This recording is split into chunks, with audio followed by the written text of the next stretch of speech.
बिस्मिल्लाहिर्रहमानिर्रहीम। अस्सलाम वालेकुम डियर स्टूडेंट्स। आज हम सेकंड और third rule of logarithm laws पढ़ने जा रहे हैं।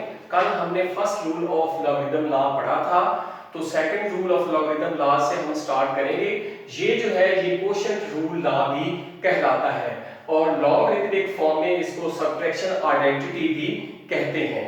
मैं यहाँ पे इसकी स्टेटमेंट जो है वो लिख रहा हूँ जिसको हमने प्रूफ करना है, proof of quotient rule law. और इसकी स्टेटमेंट जो है वो मेरे पास है log of m over n to the base a is equal to log of m to the base a minus, यहाँ पे चूंकि क्वेश्चन लॉ है माइनस आएगा, log of n to the base a।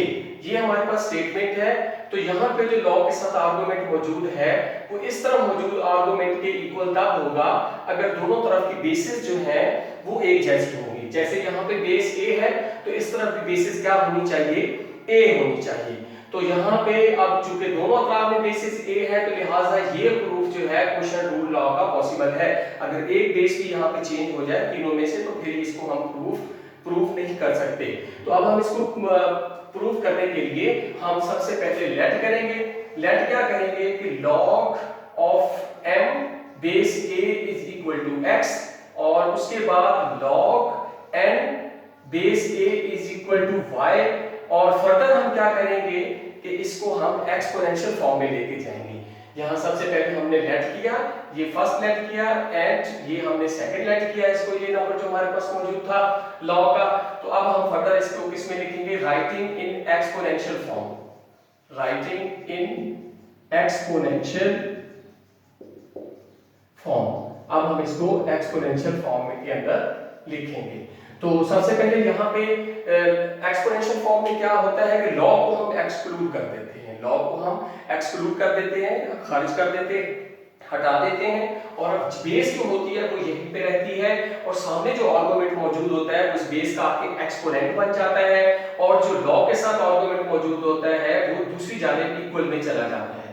ये हमारे पास इक्वेशन नंबर 1 बन जाएगी। Further आगे इसमें से जब हम इसको एक्सपोनेंशियल फॉर्म में लेके जाएंगे तो log एक्सक्लूड हो जाएगा और यहाँ पे जो बेस मौजूद है वो यहीं पे रहेगी, सामने वाला जो आर्गुमेंट है वो यहाँ पे आके एक्सपोनेंट बन जाएगा और जो log के साथ हमारे पास आर्गुमेंट मौजूद है वो इक्वल में चला जाएगा।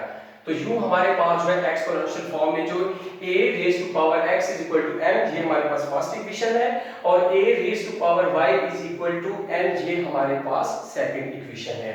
तो ये हमारे पास फर्स्ट और सेकंड दो इक्वेशंस मौजूद हैं।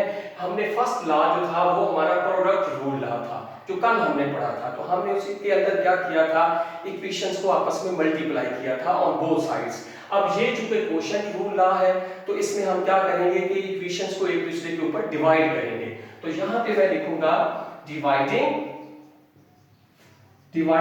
Equation 1 and equation 2 on both sides, on both sides। तो इन इक्वेशंस को एक दूसरे के दोनों तरफ में हम एक दूसरे के ऊपर क्या करेंगे, डिवाइड कर देंगे। सबसे पहले a raise to power x है हमारे पास, इसके ऊपर हम डिवाइड करेंगे a raise to power y is equal to m over n, यानी m के ऊपर n को हमने क्या किया, डिवाइड कर दिया। फर्दर हम आगे बढ़ेंगे, चूंकि यहाँ पे देखें कि दोनों बेसिस जो है वो एक जैसी हैं। जब दोनों बेसिस अगर एक जैसी हो, वो मल्टीप्लाई हो रही हैं तो पार्ट्स उनकी आपस में ऐड हो जाती हैं। अगर वो बेसिस एक दूसरे के ऊपर डिवाइड हो रही हो तो फिर जो नीचे वाली बेस को हम जब ऊपर लेके जाते हैं तो उस वक्त उसका साइन क्या होता है, चेंज हो जाता है। अगर प्लस है तो माइनस हो जाता है और अगर माइनस है तो प्लस हो जाता है। यहाँ पे जो हमारे पास बेस मौजूद है इसकी पावर जो है वो पॉजिटिव है, जब इसको उठा के हम ऊपर वाली बेस पे ले जाएंगे तो इसकी पावर क्या हो जाएगी, नेगेटिव हो जाएगी। तो यहाँ पे a के ऊपर पहले से पावर x मौजूद है और ये जो पावर ऊपर जाएगी तो ये क्या हो जाएगी, माइनस हो जाएगी। a की power x minus 5 is equal to m over n के, इसको हम इक्वेशन नंबर 3 का नाम देंगे। तो ये जो हमारे पास इक्वेशन मौजूद है, इक्वेशन नंबर 3 है।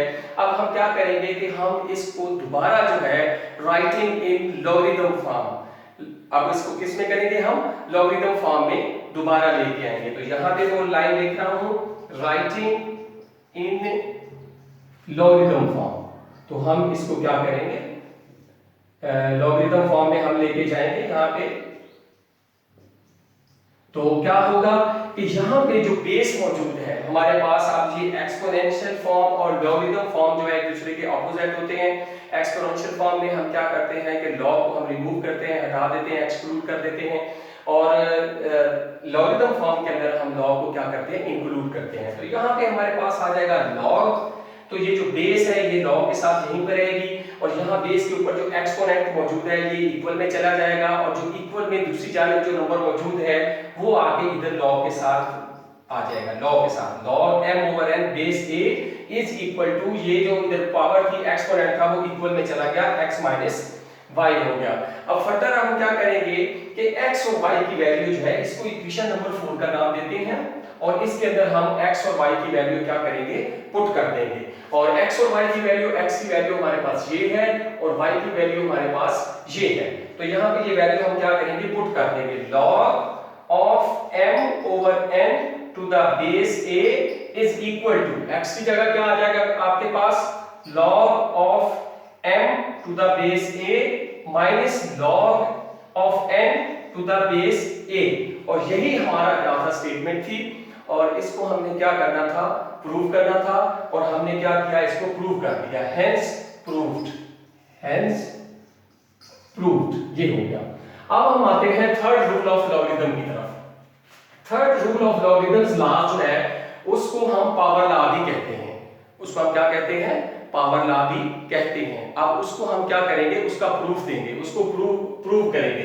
तो उसकी सबसे पहले मैं स्टेटमेंट लिखूंगा कि log of m raise to power n is equal to n log of m।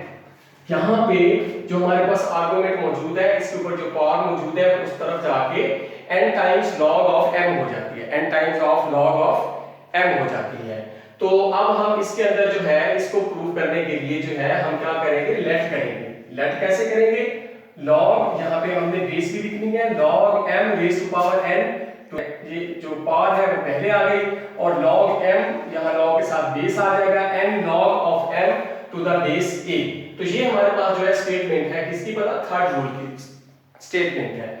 अब इसको हमने जो है left hand side right hand side के सामने हमने क्या करनी है, प्रूव करनी है। तो ये पावर लॉ है, ये बहुत अहम है। तो पावर लॉ के अंदर क्या होता है कि अगर आप इसको एक्सपेंड कर रहे हैं, फैला रहे हैं, तो पावर लॉ से पहले आ जाती है।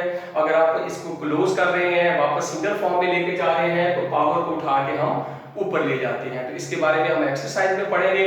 लेकिन ये जो हमारे पास स्टेटमेंट है वो क्या है कि log of m raise to power n with base a या to the base a is equal to n times log of m to the base a। ये हमारी स्टेटमेंट है, इसको हमने क्या करना है, प्रूव करना है। तो हम लेट करेंगे, लेट हम यूं करेंगे कि log of m base a is equal to y की। इसको हमने किसके इक्वल ले लिया, y की। इसको हम इक्वेशन नंबर 1 का नाम दे देते हैं। और इधर हम क्या करेंगे कि log m raise to power n to the base a is equal to x की।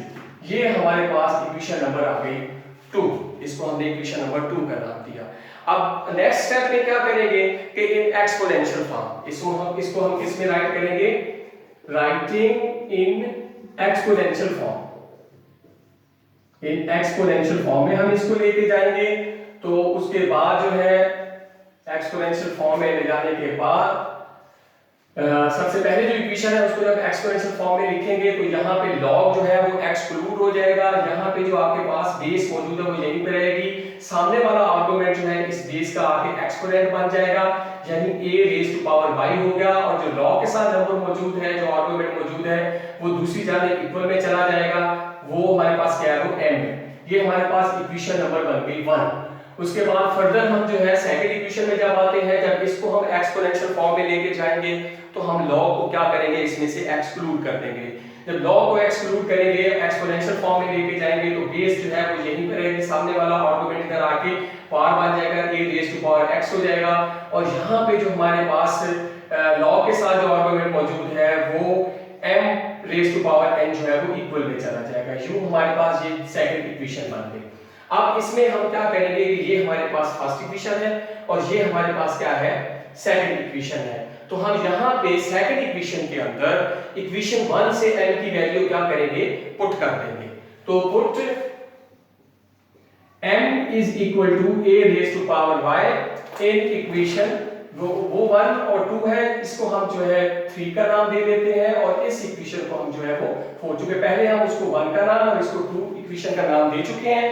अब इन इक्वेशंस को हम ये थर्ड इक्वेशन हो गई और ये हमारे पास क्या हो गई, फोर्थ इक्वेशन हो गई। तो पुट m, थर्ड इक्वेशन से अब m की वैल्यू जो है हम किस में पुट करेंगे, फोर्थ इक्वेशन में पुट करेंगे। तो put m is equal to, m किसके इक्वल है, a raise to power y, put m is equal to a raise to power y in equation 4, in equation 4। ये इक्वेशन हमारे पास 4 है, जहां पे हमारे पास m होगा वहां हम क्या पुट कर देंगे, a raise to power y put कर देंगे। ये a की पावर हमारे पास रेज टू पावर x है, यहां पे हमारे पास m की जगह क्या आ जाएगा, a raise to power y और whole raise to power n की जगह आ गया a raise to power y और पहले से उधर पावर मौजूद थी जो कि हमारे पास क्या है, n है। तो अब क्या होगा, a raise to power x is equal to, अब यहाँ पे जो है ये पावर्स आपस में क्या हो जाएंगी, मल्टीप्लाई हो जाएंगी। तो a की पावर y n से मल्टीप्लाई होके क्या हो जाएगा, ny हो जाएगा। अब फर्दर जो है हम दोबारा जो है, क्योंकि बेसिस जो है दोनों तरफ बेसिस क्या है, सेम है। When bases are same, then exponents are also same. We say when bases are same, then exponents are also same. यानी जब बेसिस एक जैसी हो तो फिर एक्सपोनेंट्स आपस में क्या होते हैं, इक्वल होते हैं। अब ये बेस भी a है और ये बेस भी क्या है, a है। ये बेसिस जब इक्वल होगी तो फिर इनके एक्सपोनेंट्स भी आपस में इक्वल हो जाएंगे, यानी x जो है वो किसके इक्वल आ जाएगा, n y के इक्वल आ जाएगा। तो ये जो एक्सपोनेंट के इक्वल हमने ले लिया। अब हम फर्दर क्या करेंगे कि इसको इक्वेशन नंबर हम 5 का नाम दे दें। इसके अंदर हम क्या करेंगे कि x और y की वैल्यू पुट करेंगे, putting the value of x and y in equation 5। तो यहाँ पे हम ये बाकी यहाँ पे करते हैं, इसको putting the values of x and y in equation 5, in equation 5। इसके अंदर हम ये क्या करेंगे, वैल्यूज पुट करेंगे। जब हम यहाँ पे आएंगे तो x, यहाँ पे x हमारे पास किसकी, ये हमारे पास x की वैल्यू है और y की वैल्यू कहाँ पे है, y की वैल्यू हमारे पास ये है। तो यहाँ पे x की जगह आ जाएगा log of m raised to power n to the base a is equal, ये हमारे पास n आ गया और y की जगह y की वैल्यू पुट करेंगे और वो क्या है, वो है log of m to the base a, hence proved। ये हमारे पास थर्ड जो लॉ था, रूल जो था लॉगरिथम लॉ का, उसका ये हमारे पास उसकी स्टेटमेंट थी और इसको हमने क्या किया, प्रूफ कर दिया। इंशाल्लाह कल हम जो है फोर्थ लॉ और नेक्स्ट एक्सरसाइज 3.3